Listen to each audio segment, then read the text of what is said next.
Hari ini kita akan membahas mengenai himpunan.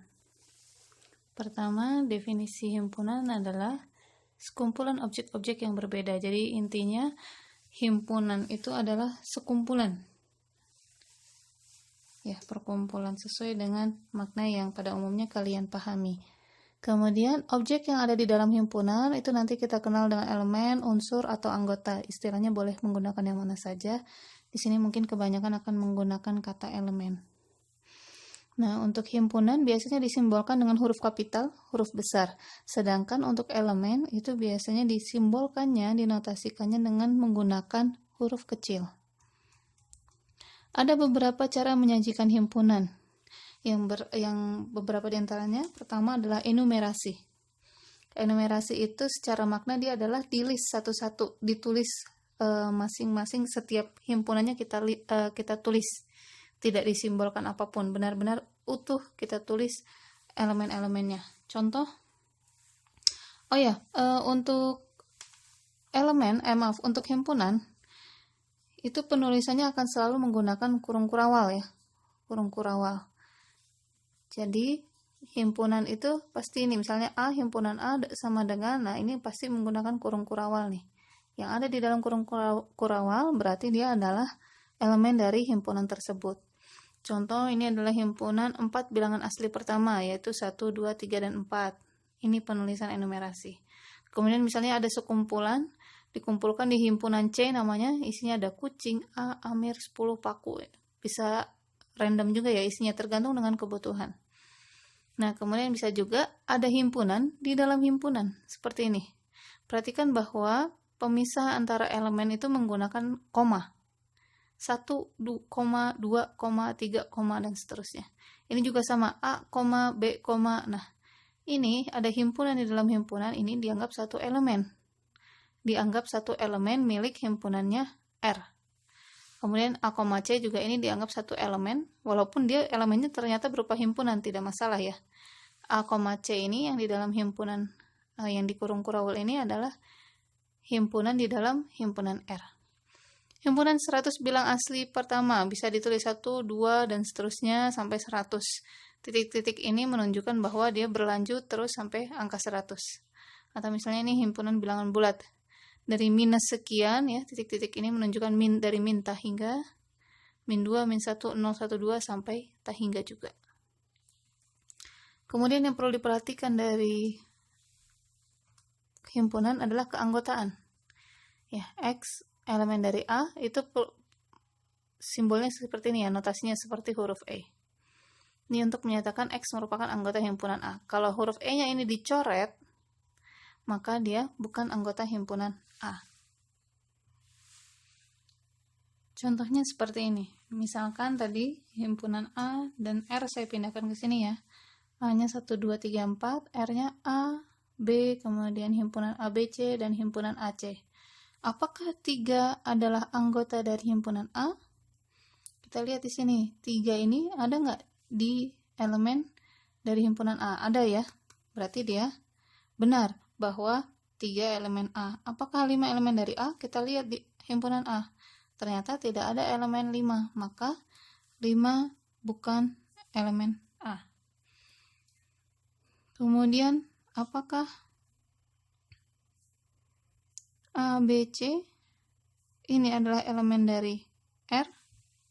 Kita lihat, jadi kalau untuk menunjukkan dia anggota atau bukan, dilihatnya sepenuhnya ya, segini. Jangan hanya di dalam kurungnya saja, tapi seluruhnya, seperti ini kan, 3 seluruhnya, 5 seluruhnya, cari di sini, dia ada nggak elemen di dalam sini.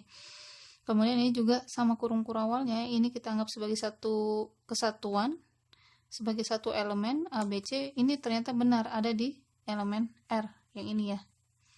Sedangkan kalau misalnya saya tulisnya, apakah C adalah elemen dari R? Kita cari, di sini ada nggak C? Yang ada dia di dalam himpunan lagi kan, tapi dia tidak termasuk di himpunan R.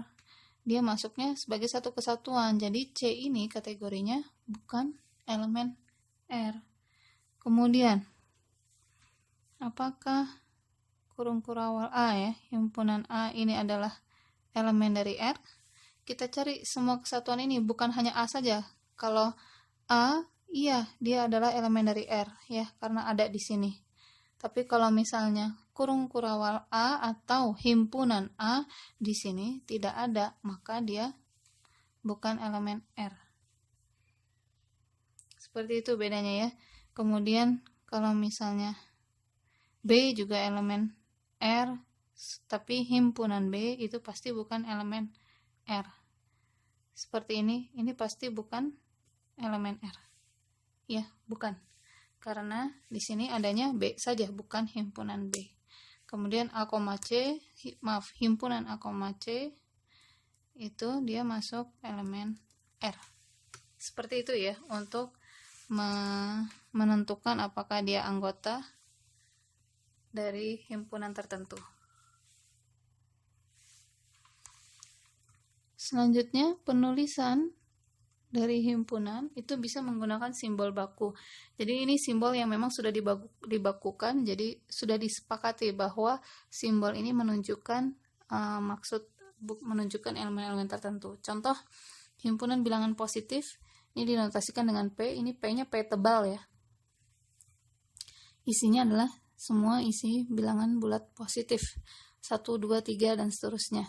Sedangkan natural number atau bilangan alami, atau mungkin kalau di kita sering dikenalnya adalah bilangan cacah, ya, atau bilangan asli mungkin istilahnya, itu dimulainya dari 0. Kalau bilangan positif mulainya dari 1 karena positif saja, tapi kalau natural number, bilangan asli itu mulainya dari 0. Kalau di sini begini, tapi kalau nggak salah kalau di Indonesia ada istilah bilangan cacah yang mulainya dari 0, sedangkan bilangan asli mulainya dari 1. Ya, nanti kita sepakati saja bahwa kalau yang mulainya dari 1 bilangan positif, yang alami natural number itu mulainya dari 0. Kemudian himpunan bilangan bulat Z itu berarti ya dari negatif tahingga sampai tahingga, tapi bilangannya bulat, tidak dalam bentuk desimal. Kemudian himpunan bilangan rasional itu notasinya adalah Ki. Rasional itu adalah bilangan pecahan yang bisa dibagi ya, jadi bisa ditulis dalam bentuk pecahan. Bilangan bulat dibagi bilangan bulat lagi. Contoh misalnya 3/5, kemudian atau bisa juga 5/3, dan seterusnya. Sedangkan himpunan bilangan real itu seluruh, mau bentuknya pecahan, desimal, seluruhnya masuk di bilangan real. Himpunan bilangan kompleks, ini nanti ada bilangan imajiner. Kemudian bisa juga penulisannya U itu adalah untuk himpunan semesta atau universal. Simbolnya adalah U. Ya, kalau tadi ini kan simbol-simbol untuk bilangan-bilangan ya, jenis-jenis bilangan. Kemudian kalau yang U ini adalah simbol untuk himpunan semesta atau universal. Ini diberikan ya, nilainya bisa berbeda-beda ya. Ini untuk simbol saja, bahwa kalau misalnya simbolnya U berarti dia maksudnya adalah universal. Paling himpunan semesta paling luasnya 0, 3, 4, 8, 9. Sedangkan A misalnya 3,4, maka A ini karena 3 dan 4-nya ada di sini di U, maka A itu adalah himpunan bagian dari U. Kurang lebih begitu. Kemudian ada juga notasi pembentuk himpunan yang seperti ini, mungkin sering dilihat di materi-materi matematika, fungsi dan seterusnya ya. Nah, ini notasinya ini X. Nah, garis ini pemisah bahwa X itu adalah variabel si objeknya, si elemennya berupa X dengan ketentuannya. Di sini ditulis syarat yang harus dipenuhi oleh X. Contoh, variabelnya adalah X, di mana X itu, ini definisinya, X adalah himpunan bilangan bulat positif yang kecil dari 5. Bilangan bulat positif yang kecil dari 5. Atau bisa ditulis juga gini, X elemen dari bilangan positif, kan ini positif ya, P, di mana X kurang dari 5. Jadi sama saja ya. Ya berarti isinya adalah 1, 2, 3, dan 4. Seperti itu ya. Seperti himpunan yang tadi di awal ya, yang tadi jadikan contoh. Atau bisa juga menggunakan diagram Venn. Jadi U-nya misalnya 1 sampai 8, U-nya 1 sampai 8, kemudian A-nya 1, 3, 2, 5. Ini kita buat lingkaran isinya 1, 3, 2, 5, dan ternyata di B ini ada 2, 5, 6, 8. Ya, 25-nya dia berhimpitan atau beririsan, nanti akan dikenal operator irisan ya. 25-nya ini milik A dan milik B juga. Ya, B di sini ada 86, sisanya yang tidak masuk di dalam A dan B itu ada di luar, masuk ke universal ya, 1 sampai 8 kan. Sisanya ternyata ada 7 sama 4, berarti kita tulisnya di luar. Kurang lebih seperti itu ya.